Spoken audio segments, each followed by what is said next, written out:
Hey guys, today I'm coming to you from Steamtown National Historic Site, and in this video we're going to be taking a train ride pulled by Baldwin locomotive number 26 steam engine, and our destination is the Radisson Lackawanna Station Hotel, and from there we're actually going to depart the train and do a brief walking tour of the Grand Hotel itself.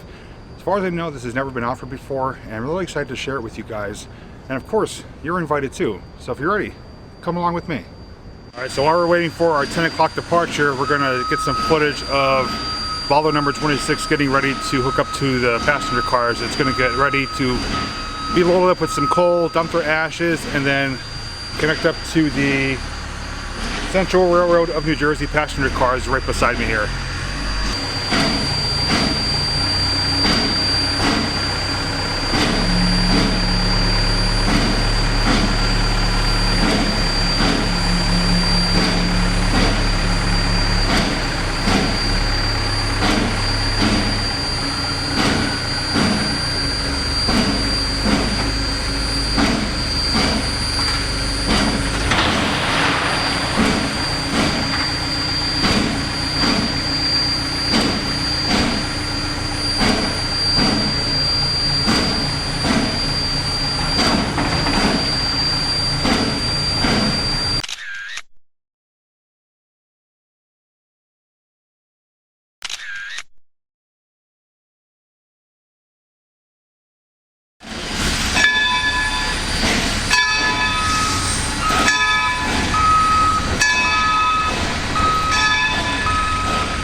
Alright, so we saw that number 26 is all hooked up and ready to go, so we're going to get ready to board the train and start our short excursion to the Radisson Lackawanna Station. So which way is it going to go? I can't go back. It's going to go that way. It's going to go through a lot of back and forth. Oh, okay. Oh, well, I can move though if I get dizzy. Maybe the guy. What are we going to do? 1993, I believe. Retired in 1967. Spent his whole life on the Long Island Railroad. It had the capability of throwing snow 50 feet from the track.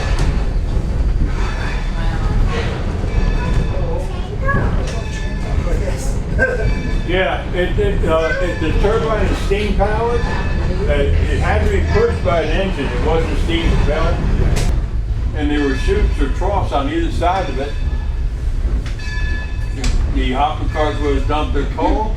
It was time to fill up your side opposite trolleys where we leave from. Okay, on the southbound side, 4012. Union Pacific Big Boy. 4884 is an example of the heaviest steam locomotive ever made. And it's 1,200,000 pounds. Going to the Lackawanna Hotel, and we're the last passenger station. From here up to there.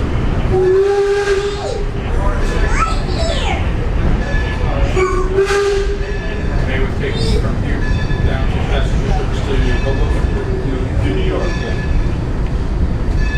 If you've ever taken a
we're now behind the Radisson Hotel. And of course the roof you're looking at right there on the north side would have extended out. If you look at the camera here, you can see some of the trash sticking out there. So right now we're riding the freight line.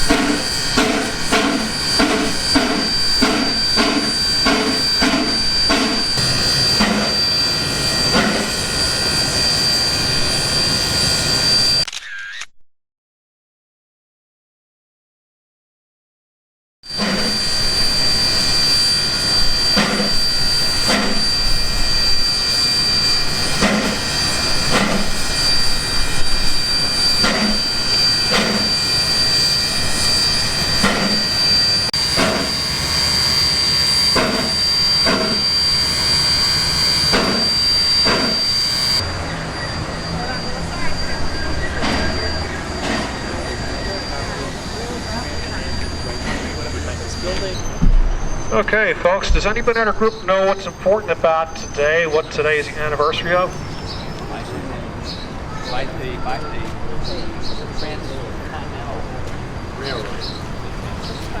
150th anniversary, correct.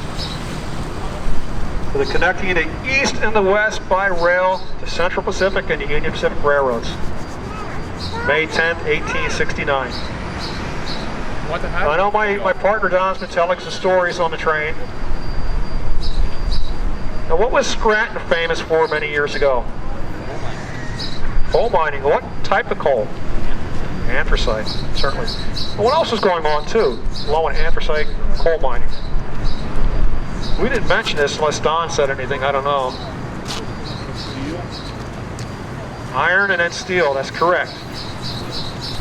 That's how Scranton got its start. George and Selden Scranton, two brothers from a wealthy family up in Connecticut, were operating a big ironworks down in central New Jersey in Oxford back in the 1830s. And Selden Scranton's father-in-law, Mr. William Henry, was a pioneer up here in northeast PA.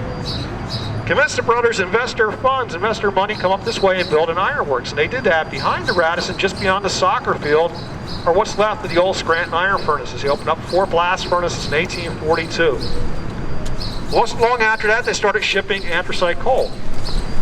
And of course, that's what really brought money and investors into the area. So this was built between 1905 and 1908. Actually, the construction actually started in September of 1906. This cost the railroad roughly about $500,000 back then for the building. It was 5 stories. The 6th floor was added in 1923. So this was not only a train station, but also serves as offices for the railroad. The understructure is steel and brick. On the outside here we have Indiana limestone. You see a nice big clock on the front of the building and the eagles. Okay, so we're going to take you through the building now. Again, please ask you to stay together.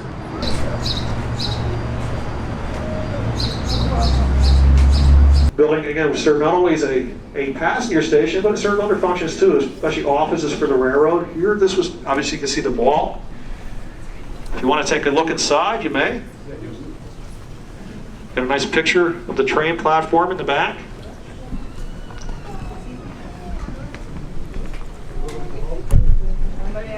Just don't lock the door. We forgot the combination 20 years ago. Now, this building served as a station up until 1970. January 5th, I believe, 1970 was the last passenger train here. And not long after that, this railroad, which at the time was Erie Lackawanna, would actually go bankrupt in 1972. Eventually would become part of Conrail. Conrail kept the building closed for a while. It was a lot of community effort.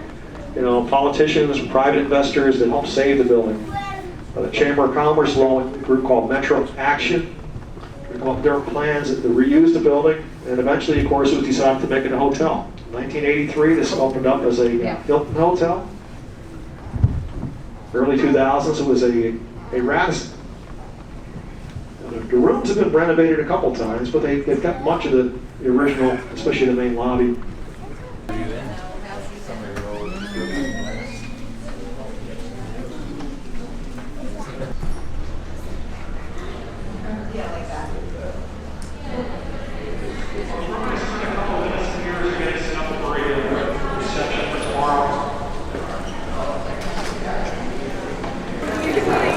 Now this building was designed by a famed New York architect, Kenneth Murchison.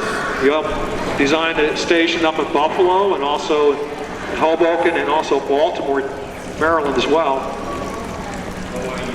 You see all types of Italian marble were used in here. You can imagine what this looked like to the folks of the town back in 1908 when they would come through the station. We have Sienna marble. We have along the base, we have what's called Alpine green. You'll notice the arch barrel ceiling here. At one time this had the lead glass all the way across. If you look really careful in the corners of the glass, you might see these red circles of white in the middle, and you'll see the initials of the railroad, DL&W, Delaware, Lackawanna, and Western. As you look above the windows here, In the doorways, you'll see these tile works we call faience panels, done by a famous artist of the time, Brian Voorhees. These are all scenes along the railroad between Hoboken and Buffalo, New York. Where we're at now, these are the old train sheds. So if the train was stopped for any length of time, they'd actually back the passenger cars in here to keep them out of the weather. The back part of the building we didn't go through is Tracks Lounge, a nice little bar, and if you want to get a bite to eat, you can do that there as well. But that's part of the old train shed that used to extend over the tracks back here. You see the railroad tracks right here where the cars are parked? Well, of course, they're no longer in use. But the train shed, like we have in the back, they used to extend all the way over here. These were designed by architect Mr. Bush for the Lackawanna Railroad. The structure itself was made out of metal, but they had a concrete roof over top, plus a skylight to let the light in. But yeah, people could stay out of the weather when they get on and off the train. When the building was converted into a hotel, of course, half of the train shed here was taken out. The other half behind Rosie here was turned into that Tracks Lounge, bar and grill. Okay guys, that was our train ride here today at Steamtown National Historic Site, which took us to the Radisson Lackawanna Station. It was a fantastic trip, only cost me $5, and the park ranger that was with us giving the tour was very knowledgeable, really explained a lot of the details and history of the station, the use of it, the dates and everything like that, and hopefully I was able to provide enough footage, pictures, and get enough of his presentation to share with you guys. I don't know how often they're going to do this. I know there are 2 more trips today and they'll be doing it again tomorrow. But as far as in the future, I'm not sure, but if I do find out, I will let you guys know. If you guys have any comments, questions, or thoughts, please leave them down below. I do have a Steamtown playlist, which I'll link down below as well, where I do have various videos over the years from here, including Railfest and other train rides and other special events. So with that said, if you enjoyed today's video, please give it a big thumbs up. If you're new to my channel, please subscribe and ring that notification bell.